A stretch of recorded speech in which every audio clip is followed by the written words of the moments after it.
Okay, तो इस question में हम लोग देखते हैं, अपने से बोला गया है क्या, स्पून, एक स्पून दिया हुआ है अपने को, right, that is moved horizontally on a rough surface by two equal and opposite forces as shown in the figure. अपने से पूछा जा रहा है, मेरे से कौन सा स्टेटमेंट करेक्ट है, यानी कि centre of mass right move करेगा, लेफ्ट मूव करेगा या रेस्ट पे रहेगा, ये चीज पूछा गया है। और दूसरी बात है कि नेट टॉर्क सेंटर ऑफ मास के अबाउट क्या होगा, राइट।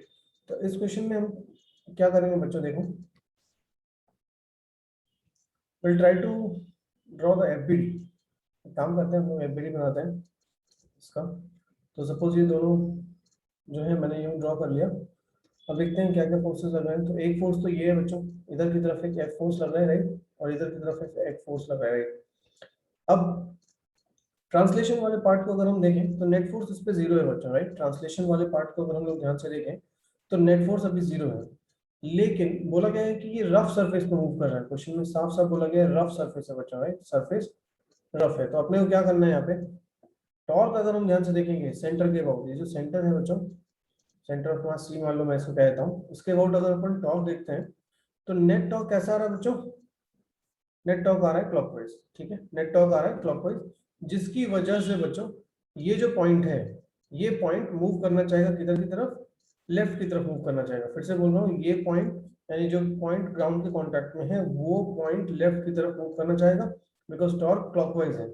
उसको रोकने के लिए बच्चों ग्राउंड फ्रिक्शन किधर लगाएगा, उसको रोकने के लिए ग्राउंड फ्रिक्शन आगे की तरफ लगाएगा। समझ में आ रही बात, उसको रोकने के लिए ग्राउंड फ्रिक्शन जो है इस स्पूल के लोअर एंड पे फॉरवर्ड डायरेक्शन में यानी राइट की तरफ लगाएगा। अब अगर हम ध्यान से समझें तो यहाँ पे यानी फ्रिक्शन के एप्लीकेशन को ध्यान में रखते हुए हमें ये समझ में आ रहा है कि नेट अगर मैं ट्रांसलेशन की बात करता हूँ, देखो अगर मैं ट्रांसलेशन मोशन की बात करता हूँ तो नेट फोर्स जो लिखूंगा that will be plus F minus F and plus small F stand for friction, ठीक है बच्चों। So that is equal to friction, यानी कि इसका एक्सेलरेशन होगा किधर होगा बच्चों, लेफ्ट या राइट, आंसर इज राइट की तरफ। तो मास इनटू एक्सेलरेशन यानी acceleration is equal to friction by मास।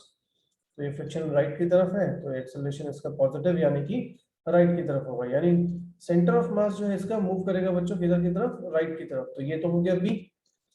और जो अपना डी पार्ट है बच्चों, that is net torque about the centre of mass of spool is zero, बिल्कुल नहीं होगा बच्चों, राइट, बिकॉज जैसा हम देख सकते हैं कि सेंटर के अबाउट नेट टॉर्क किसका किसका आएगा बच्चों, net torque about centre will be, मान लेते हैं बच्चों यहाँ पे कुछ इसका रेडियस है, ध्यान दो, सपोज करो मैं इनर रेडियस r1 मान लेता हूँ और आउटर रेडियस कुछ r2 मान लेता हूँ, ठीक है।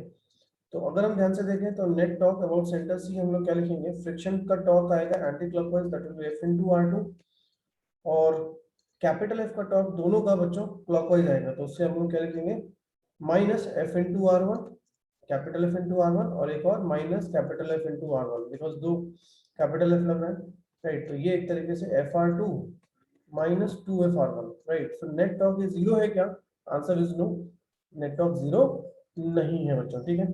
तो इस तरीके से हम कह सकते हैं net torque about the centre of mass of the spool is non zero. तो इसका आंसर क्या है बच्चों, option B. Hence correct answer for this will be option B, ठीक है बच्चों।